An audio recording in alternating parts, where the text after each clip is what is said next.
Inihayag ng Department of Budget and Management na iba-blacklist na ang mga contractor na nasa likod ng maanumalyang flood control projects. Yan ang ulat ni Harley Valbuena.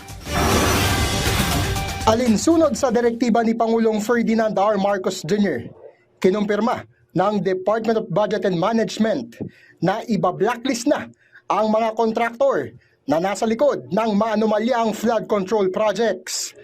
Ayon kay Budget Secretary Amenah Pangandaman, may otoridad ang Department of Public Works and Highways bilang implementing agency na mag-blacklist ng contractors.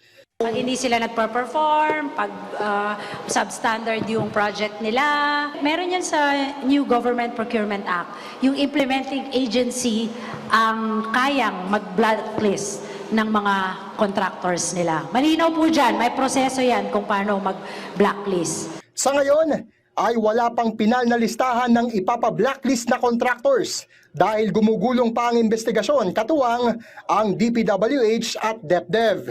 Samantala, iprinisenta rin ng DBM ang 2024 Agency Performance Review Report o tinatawag ding Budget ng Bayan Monitor na naglalaman ng performance ratings ng iba't ibang kagawaran at ahensya sa pagganap sa kanilang tungkulin at paggamit ng pondo at resources. Sa 308 departamento at tanggapan, 59.34% ang namarkahan ng very satisfactory rating at 30.82% ang may satisfactory rating. 4.59% naman ang nagtala ng outstanding performance.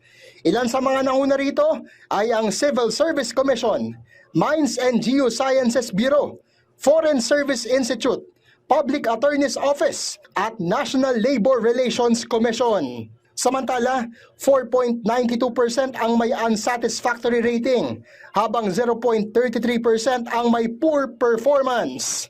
Kabilang sa mga nakakuha ng mababang marka ay ang Bureau of Customs, Commission on Higher Education, Mindanao Development Authority, at ilang state universities and colleges. Ang report ay itinurn over ng DBM kay Executive Secretary Lucas Bersamin.